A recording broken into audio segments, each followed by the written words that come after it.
Face a brand new chart for the head and for the heart. It's your journey, your tools. We all have that voice inside, don't we? The one that's often just incredibly harsh. The inner critic, yeah. Exactly. And it never uses specifics, does it? It's always these big, vague statements like, I'm just a failure, or, I'm not good enough. Mm-hmm. And the really tricky part is how it uses the feeling that anxiety or dread as its proof. Right. We believe it because it feels so intense, so real. And that's the core problem we're tackling today. That critic runs on emotion, on these kind of faulty assumptions. So just trying to slap on positive affirmations doesn't always cut it, especially when you're really down. Often it doesn't. They can feel hollow. The most effective strategy, the sources suggest, is to fight back with something concrete, undeniable evidence. So feeling versus facts. Precisely. We need to counter the feeling with cold, hard facts. Okay, so that's our mission for this deep dive then. We've looked at a bunch of research and practical guides on how to, well, build what we're calling a portfolio of your worth. I like that term, a portfolio. It sounds tangible. It is. It's meant to be a real resource, something you actually pull out and look at when that self-doubt starts creeping in.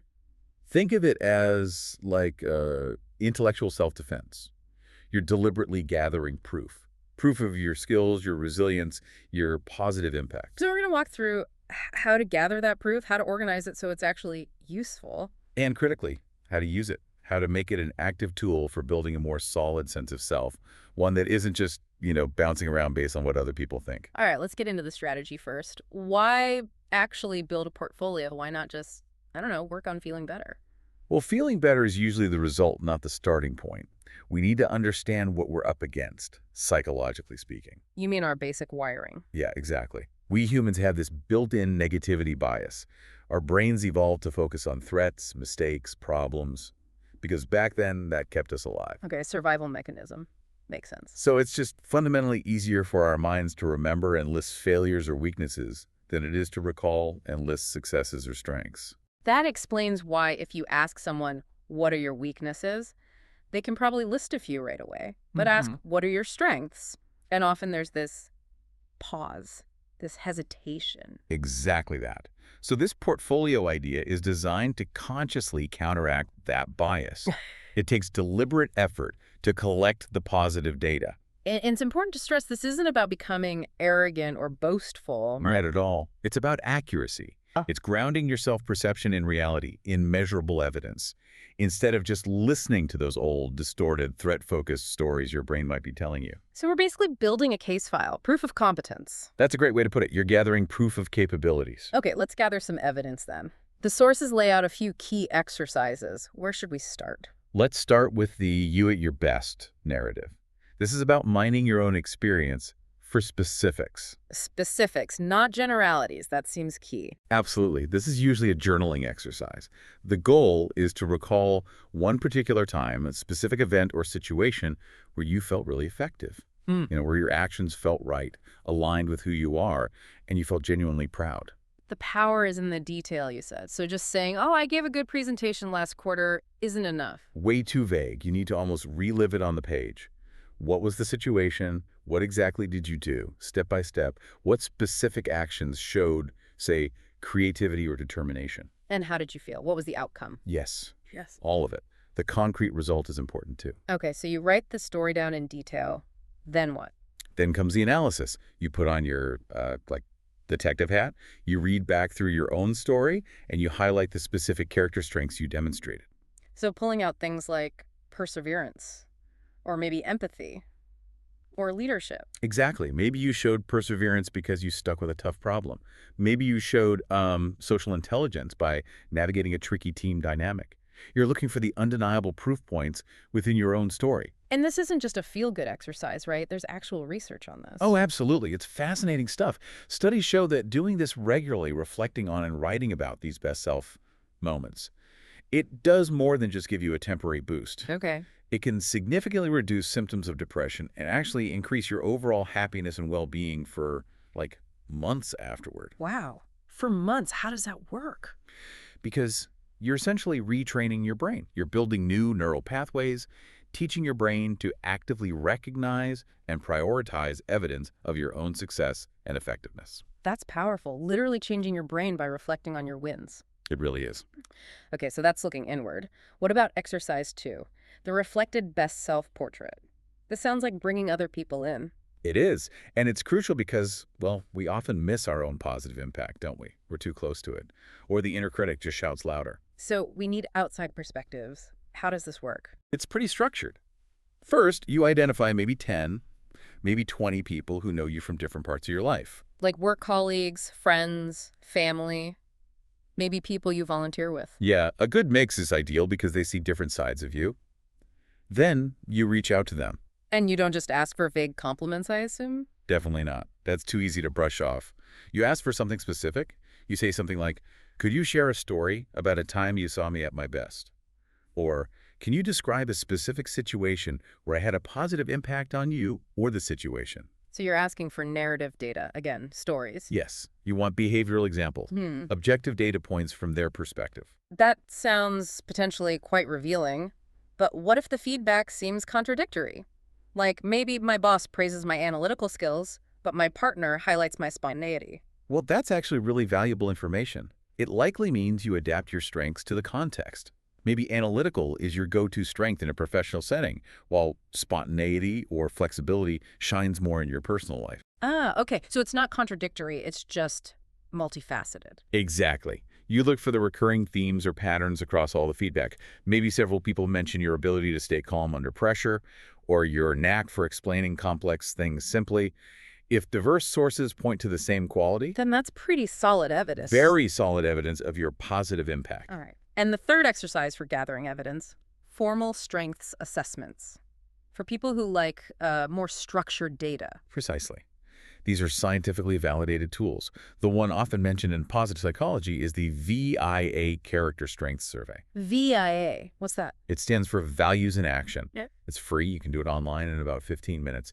And what's important is it doesn't just measure skills. It measures 24 universal character strengths. Universal meaning. Meaning they're recognized as positive across different cultures. Right. Things like bravery, creativity, kindness, humor, fairness, gratitude, hope. So it gives you a ranked list of these core positive traits for you personally. Yes, it identifies your signature strengths, usually your top 5 or so. And it's not just telling you that you're, say, a good leader. It might point to the underlying strengths like perspective or social intelligence that make you a good leader. Okay, I see. It gives you a kind of blueprint. Exactly. And the research here is compelling too. Actively knowing and using your signature strengths is strongly linked to increased confidence, lower stress, and better relationships. Why? Because you're operating from your natural sweet spot. Essentially, yes, you're leaning into what energizes you and where you're naturally effective and authentic. Okay, fantastic. So we've got 3 solid methods for gathering the raw materials: the personal narrative, the reflected best self-feedback, and the formal assessment. Now we need to organize it, right? Phase 2, curation. Yes, the raw data is great, but it needs structure to be truly useful. The first step is to create your central hub, the positive qualities record. This could be a digital document or maybe a dedicated notebook. Whatever works for you, as long as it's easily accessible. You start by listing all the strengths you identified from those 3 exercises, and maybe write a short definition for each one in your own words. But just listing them isn't enough, is it? We keep coming back to specificity. It's absolutely crucial here. A list of words like kindness or resilience is nice, but it lacks punch. For every single strength on your list, you need to log concrete, specific evidence. Examples. Examples, hard proof. So under resilience, you don't just write, I bounce back. You write, example, after losing the X account in March, I secured 2 new clients by April, replacing the lost revenue. Okay, that makes it undeniable. It shifts from a vague trait to a demonstrated capability. Exactly. It's like the proof points on a resume, but for your own self-worth. Got it. What's the next organizing action? Action 2 is starting an ongoing accomplishment journal, or maybe call it a success log. This sounds like it directly tackles that feeling of, I never get anything done. It does. It's about creating a running record of efficacy. Tangible proof that you are achieving things, you are moving forward, even on days when it doesn't feel like it. And we should probably emphasize here that accomplishment doesn't have to mean climbing Mount Everest, right? No, absolutely not. The inner critic loves to set impossible standards. This log is for all wins, big and small. Finishing a tedious report, handling a difficult conversation well, sticking to an exercise plan, even just getting out of bed on a really tough day, those all count. Consistency over scale. Yes. And again, to make it powerful, you can't just list the win. You need a little reflection. The sources mention specific prompts. Right. For each entry, maybe quickly jot down: 1, what was the accomplishment? 2, what challenge did I overcome? 3, what skills or strengths did I use? And 4, what did I learn? That last one feels really important for growth. What did I learn about myself? It's the piece that turns logging into learning. Absolutely. Okay, so we have the qualities record with evidence, the running success log. What's the third action for organizing? Action 3 adds a layer of meaning, connecting your strengths to your core values. So understanding why these strengths matter to you personally. Exactly. It adds purpose. Yeah? You figure out what your core values are, maybe things like integrity, connection, learning, creativity. You narrow it down to your top few. And Then you consciously link your identified strengths to those values. For example, if curiosity is a top strength and learning is a core value, you see how they work together. Or if kindness is a strength and community is a value, you see that your kindness serves a deeper purpose for you. So it creates this integrated picture. It's not just, I'm good at X, it's, I use X to live out my value of Y. Precisely. It shows how your inherent qualities are the tools you use to build a meaningful life, according to your own definition of meaning. Wow. Okay, that's a solid structure. We've gathered the evidence, we've organized it with proof points, and linked it to values.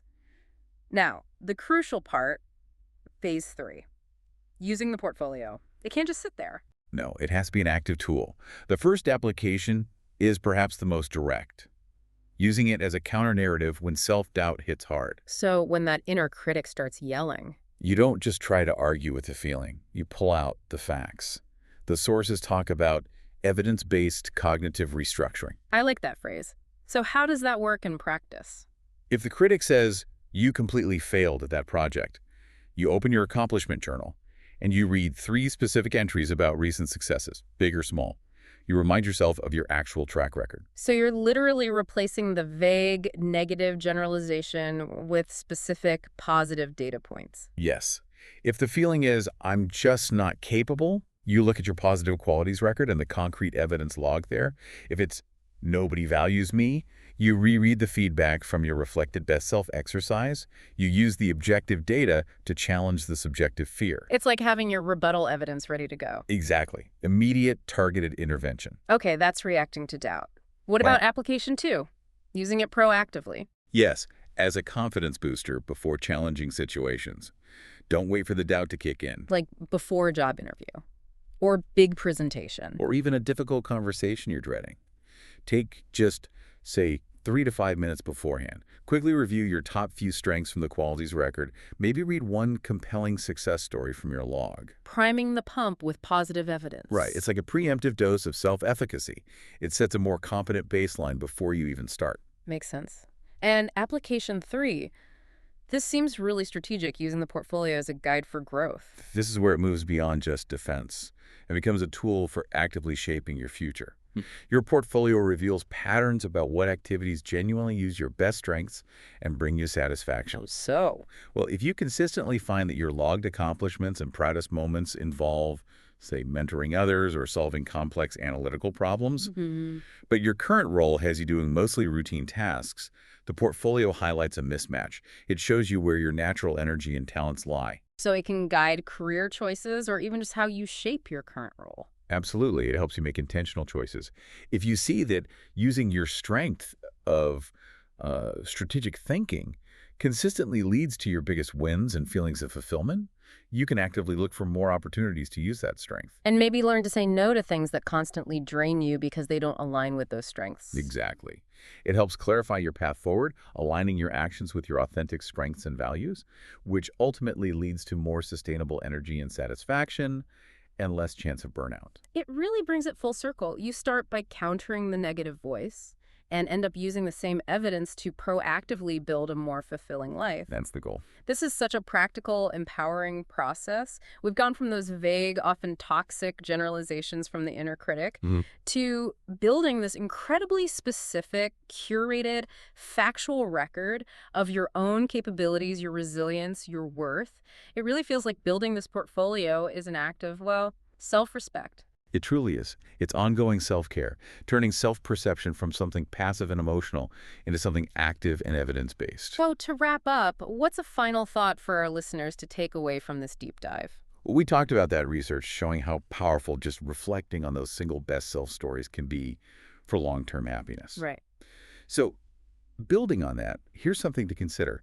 What might happen? What cumulative effect might you see if you committed to adding just one small win, no matter how tiny it feels, to your success log every single day for the next week? Just one a day for 7 days. Just one. That simple, consistent act of acknowledging your own efficacy day after day, that could be a really powerful first step in truly mastering your own sense of worth. It's the strength to build anew. It's the light to guide you through. It's the choice to find your way. Starting here, starting today. And that's our toolkit for today. Thanks for tuning in. Join us next week for another episode. It's a special recap of the last 4 episodes, the entire Self-Esteem Toolkit, complete with a special video presentation. You won't want to miss it. Hit that subscribe button now and check out www.yourjourneyyourtools.com and the app for all the extras. Thanks again for listening, and I'll catch you on your journey next week.